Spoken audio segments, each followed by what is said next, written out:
Bonjour à toutes et à tous, ravi de vous retrouver pour un nouveau numéro de Bête de Week-end. J'espère que vous allez bien. Deux quintés à étudier, celui de samedi à Paris-Vincennes et celui de dimanche dans le Temple de l'Obstacle à Auteuil. Deux experts vont s'affronter, vont décortiquer, analyser ces deux courses et exposer leurs conseils de jeu. On commence avec Abdelak. Bonjour Abdelak, comment ça va ? Salut Quentin, bonjour à toutes et à tous, ravi d'être avec vous. Deux jolis quintés, un dans le temple du trot et l'autre dans le temple de l'obstacle, donc une histoire de temple ce week-end. C'est ça. Et voilà, deux jolis quintés, des bons chevaux à Vincennes et un lot très relevé aussi à Auteuil, donc on a de quoi faire. Il y en a un qui te plaît particulièrement ?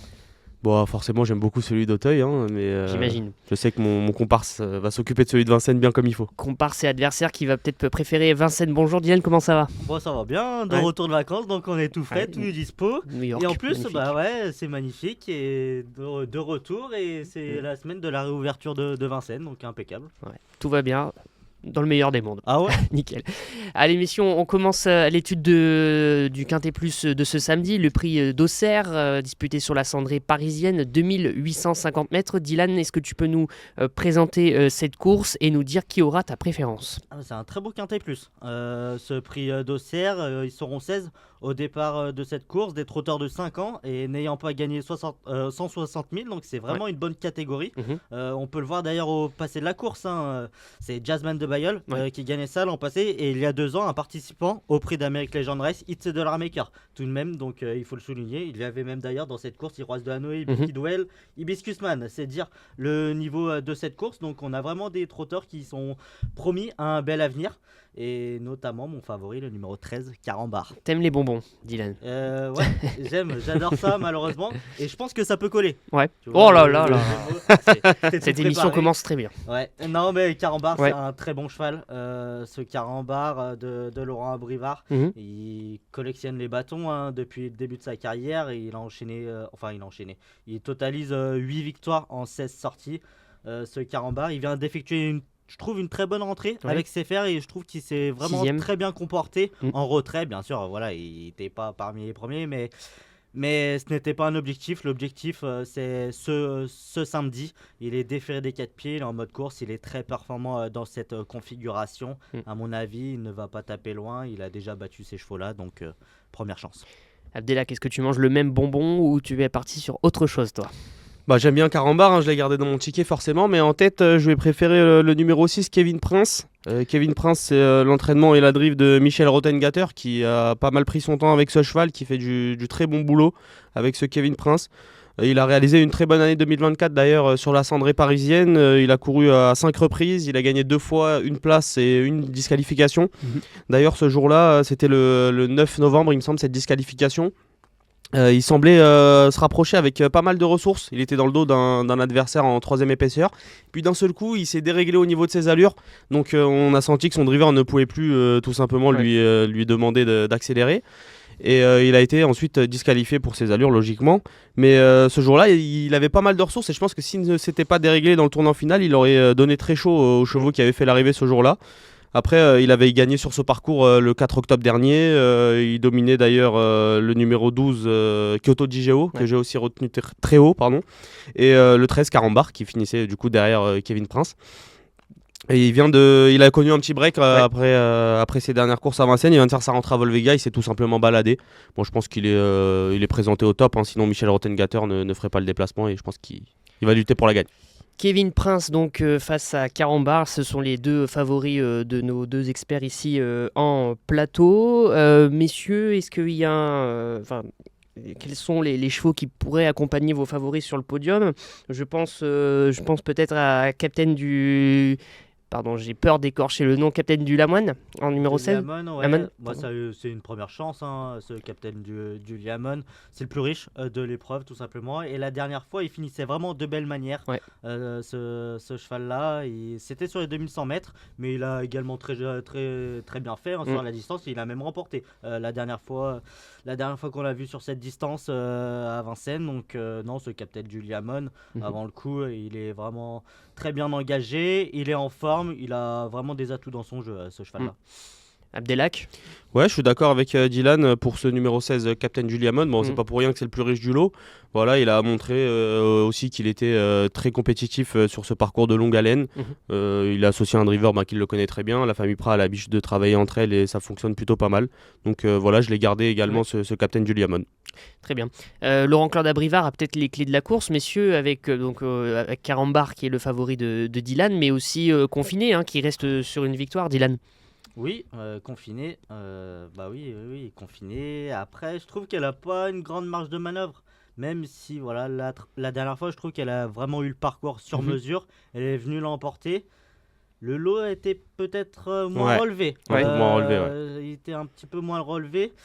Donc, va falloir que tout se passe bien avec elle. Mais elle est pleine peau. Elle a vraiment pour elle sa forme.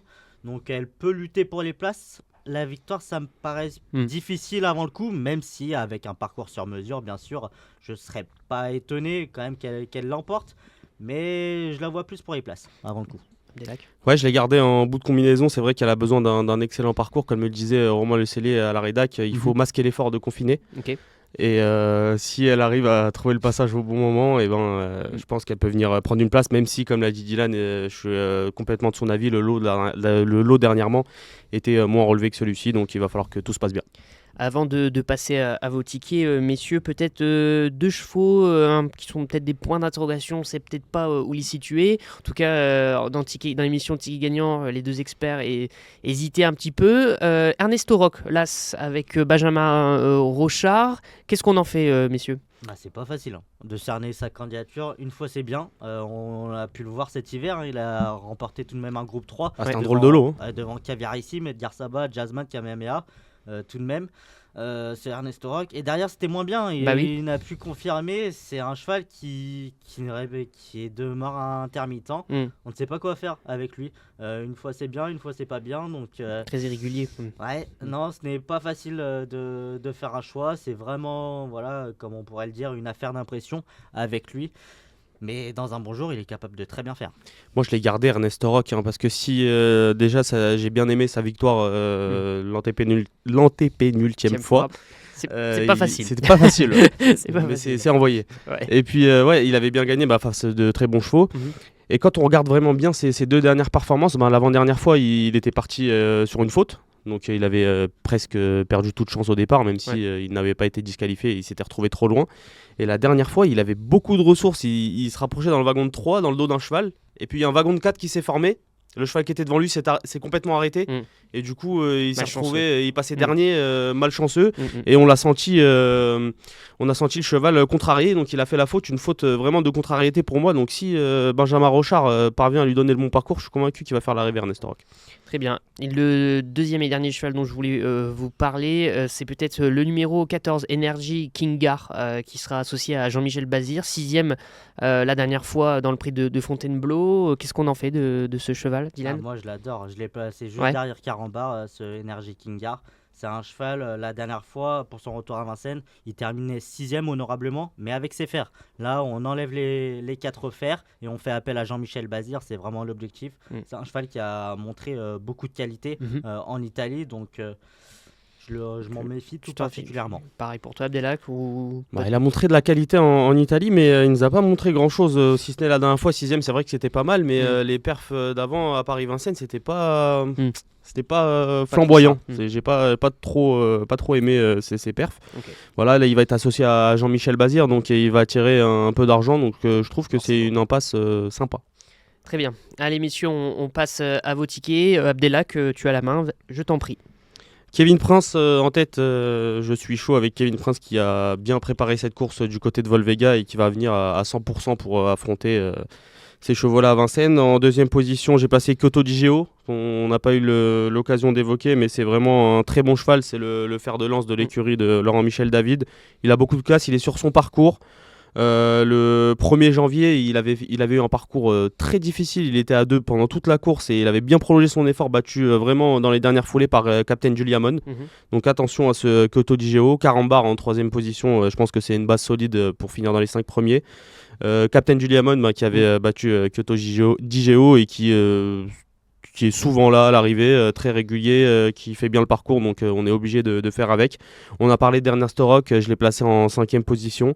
Et Confiné, voilà, si elle a le bon parcours, je pense qu'elle peut venir prendre une place dans ce quintet.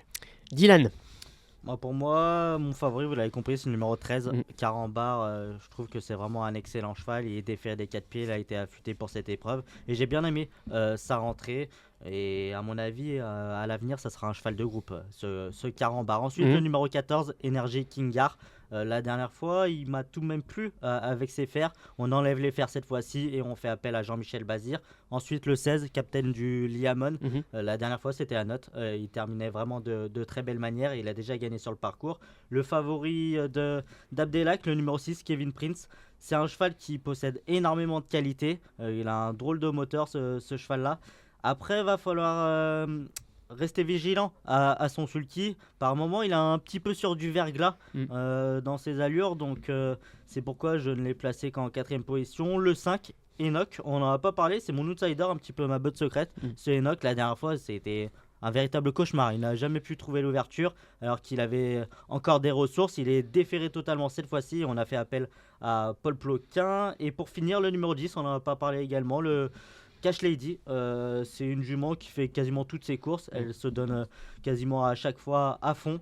Et certes, pour la victoire, ça me paraît compliqué.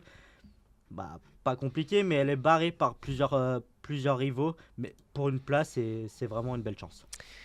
Merci beaucoup messieurs, départ 15h15 pour ce Quintet Plus, donc samedi à Vincennes, une très belle réunion d'ailleurs avec un groupe et de belles courses européennes. On va poursuivre cette émission en parlant d'Auteuil, Quintet Plus de dimanche, le prix Luther 3, Listed, c'est pas rien, c'est un beau Quintet qui nous attend, Steeple Chase, 4400 mètres à parcourir dans ce Quintet. Abdelak, tu m'as dit en off que ton favori, c'était Klitschko du Berlay, ça va boxer à Auteuil. Ça va boxer avec Klitschko de Bel Air. Franchement, je vais mouiller un petit peu. Je pense qu'il est complètement déclassé dans cette course Klitschko de Bel Air. Ouais. Pourquoi Là, je suis très très chaud avec Klitschko de Bel Air dimanche. C'est un cheval qui a eu de grosses ambitions à l'âge de 4 ans. Il a participé notamment au prix Maurice Gillois, qui est le grand steeple chase des 4 ans. Il a été malheureusement tombé ce jour-là. À 4 ans, il était deuxième de chevaux comme Jazz Manouche, comme Ami du Kiff, qui ont couru des étapes du grand steeple chase master et puis même le grand steeple chase de Paris. Ouais. Ensuite, il a eu une longue absence. À la suite de sa saison de 4 ans, il monte peu à peu en condition. Il était revenu cet automne. Voilà, il a couru une seule fois au niveau handicap, il s'était classé 4e, mais c'était sur 3500 mètres, c'était sur une distance bien trop courte pour ses aptitudes. Moi je pense qu'à cette valeur-là, il a vraiment tout pour plaire, surtout que la dernière fois c'était vraiment très bien, il finissait 4e alors qu'il rendait beaucoup de poids à des chevaux comme Jex, comme Jolidé, qui sont des chevaux de qualité sur la butte Mortemart. Voilà, donc je pense que Klitschko de Bel Air va remporter ce quintet. Klitschko de Bel Air, le favori d'Abdelak. Dylan, est-ce que tu as été mis KO ou pas? Moi je suis contre, hein. Non, c'est bien, tant mieux. C'est une belle chance. Je l'ai placé 4e, mais je vois vraiment une toute première chance au numéro 16, Persiambre.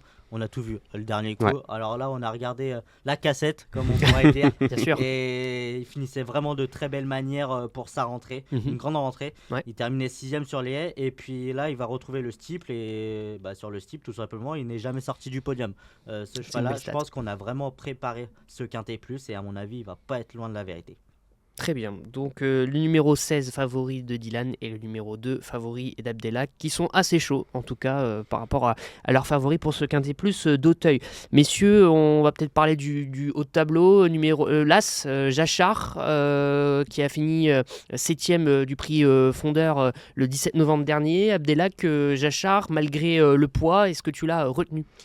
Moi, je l'ai pas retenu, Jachar. C'est vrai que c'est un assez bon cheval. Hein. Il a fait des belles performances dans des bons lots. D'ailleurs, la dernière fois, il avait participé au Georges Courtois, le prix Georges Courtois qui avait été enlevé par un excellent cheval du nom de Diamond Carl qui pourrait avoir des ambitions dans un grand steeple chase de Paris à l'avenir. Mais voilà, je pense qu'il porte un peu de poids. Il m'a pas trop rassuré lors de ses toutes dernières tentatives. Même si la 7e place dans le prix Fondeur, il n'y avait pas tout qui était acheté ce jour-là. Donc je ne l'ai pas gardé, mais c'est vraiment une question de choix. Il y a 18 partants, très difficile de l'interdire. Dylan, un cheval dont tu aimes bien. Il y a peut-être un avis sur l'As. Ouais, je l'ai retenu. Jachar, c'est un cheval de classe. Hein. C'est un cheval de classe. Il a montré des trucs. Il a battu un certain Figuero par le passé. C'était même en octobre dernier. Et derrière, dans le prix Fondeur, dans ce groupe 3, il était parti très joué. Je trouvais, bon, certes, voilà, il terminait uniquement 7ème, mais il partait très joué, donc il y avait de l'argent. Là, c'est le top weight de l'épreuve. On a fait appel à Félix de Gilles. Il dépend d'un entraînement redoutable, donc je m'en méfie dès sa rentrée. Très bien. Messieurs, il y a une course qu'on peut qualifier de référence, c'est le prix Car-Simon qui s'est disputé le 2 mars dernier, qui a été remporté par J'arrive de l'Est pour l'entraînement de Daniela Mellet. Est-ce que tu penses, Abdelak, que J'arrive de l'Est peut confirmer dans le Quintet Plus de ce dimanche ? Ouais, bah moi je le sentais déjà pas mal à Pau l'avant-dernière fois, il était tombé malheureusement. Ouais. Et puis il avait remis les pendules à l'heure de très belle façon dans le Car-Simon. Bon, forcément, il a été pénalisé suite à cette victoire. Il passe de 57,5 à 61,5, c'est pas rien. Non, c'est pas rien. Mais bon, moi je l'ai quand même gardé parce que je pense qu'il a encore un peu de marge, peut-être pas pour la victoire bien sûr, mais pour prendre une place dans ce Quintet Plus. C'est aussi l'avis de son entraîneur Daniel Amélé, qu'on ne présente plus, Daniel Amélé, qui est en grande forme. Et puis j'ai aussi vu que Johnny Charon avait fait le choix de lui être associé parce qu'il aurait pu aussi monter, je pense, Johnny Rock, le numéro 6, compagnon d'entraînement de J'arrive de l'Est. Donc voilà, c'est des choses qui mettent pas mal en confiance et je pense que J'arrive de l'Est, malgré la pénalisation, a encore son mot à dire. Dylan, sur J'arrive de l'Est. Ouais, je ne l'ai pas retenu, mais c'est un regret. Il a pris tout de même 4 kilos de pénalisation. Et puis à cette occasion, car Simon, certains chevaux n'étaient pas encore prêts. Alors que lui, voilà, il venait de Pau, donc il était en condition avancée.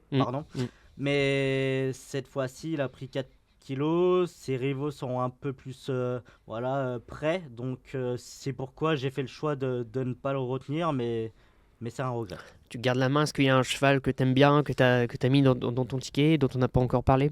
Oui, le 3, Benou. Benou, ce pensionnaire de Marcel Roland qui est souvent redoutable dans ce type de tournoi. La dernière fois, c'était une rentrée. Il est tombé au saut de la dernière haie alors qu'il était encore compétitif pour une petite place. Je pense qu'il va monter en condition là-dessus. Il a montré des trucs, ce cheval-là. Il a déjà fait l'arrivée d'un Quintet Plus. Dans le prix Montgomery notamment, donc c'est pourquoi je m'en méfie. Très bien. Bien, messieurs, on va passer à vos tickets. Abdelak, tu as la main. En tête, j'ai placé Klitschko de Bel-Air, comme vous l'avez entendu au début de cette analyse. Je suis très très chaud avec ce pensionnaire d'Hector Lajeunesse et de Guillaume Macaire. En deuxième position, le 16 Persiambre, c'est le favori de Dylan, mais j'aime beaucoup aussi cette candidature. C'est vrai que la dernière fois, il nous a tout montré, c'était sur les haies, c'était une petite rentrée. Il a été monté à l'arrière-garde, il avait fini plaisamment en 6ème position. Voilà, il retrouve le steeple, un parcours qui sera beaucoup mieux pour lui. Donc j'y crois dur comme fer aussi pour ce numéro 16. Ouais. En 3ème position, Brexit, qu'on n'a pas eu le temps d'évoquer. Brexit, un autre Daniel Amélé qui sera lui associé à Lucas Giuliani. La dernière fois, ils ont fait vraiment très fort. C'était dans un très bon lot que Brexit tentait sa chance. Et ils avaient été devant avec El Clavel, il me semble. Et oui, c'est ça, El Clavel et Iné Anjou. Ils avaient été à toute barzingue devant. Et malheureusement, au bout de la ligne d'en face, il avait lâché prise. Et puis, il était tombé de fatigue un peu à la dernière haie. Voilà, son entraîneur nous a dit qu'il revenait au top après cette contre-performance. Et il redescend de catégorie. Donc, je fais confiance en ce numéro 5. En 4ème position, le 12 Iradius. Qui a couru la course qui a été remportée par J'arrive de l'Est, la course référence. Ouais. Il était encore parmi les premiers lorsqu'il a chuté dans la phase finale, il me semble à la DER ou à l'avant-DER si je dis pas de bêtises. Mais il n'était pas encore prêt, je pense qu'il est monté en condition encore plus depuis ce jour-là. Anne-Sophie Paco est souvent redoutable dans ce genre de handicap, donc je pense qu'Iradius va remettre les pendules à l'heure dans ce quintet. Ouais. Ensuite, le 8 J'arrive de l'Est, je pense qu'il est toujours capable de prendre une place malgré la pénalisation. Et enfin, le 13 Jaguar des Obos, qui était très joué dans la course référence et qui avait chuté très tôt dans la course. Malheureusement, on n'avait pas pu voir grand-chose. Auparavant, c'était très bien en province et elle s'imposait très bien. Donc attention à cette Jaguar des Obos. Michel appelle peut-être un gagnant. Qui sait ? On verra bien. Dylan, ton ticket. Oui, vous l'avez compris, mon favori c'est le numéro 16, Persiambre.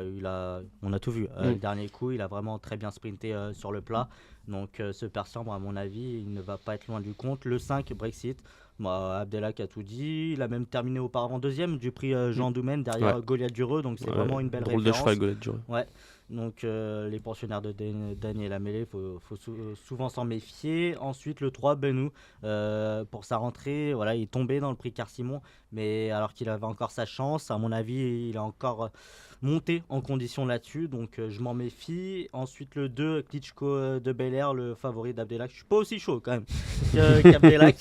Il le place en 4ème position, il est régulier, il portera les œillères australiennes cette fois-ci, peut-être pour un peu plus le concentrer. Et il est compétitif en 65 de valeur, mais voilà, je l'ai retenu surtout pour les places. L'As Jachar, qui est le top weight de cette épreuve, c'est un cheval de classe. Et même s'il fait sa rentrée, je m'en méfie. Et pour finir, le numéro 9, Flanker. Pareil, la dernière fois, c'était une rentrée sur les haies. Là, il retrouve les steeples, sa spécialité de prédilection. Il a terminé 3ème de cette épreuve l'an passé. Donc, je le retiens en fin de combinaison.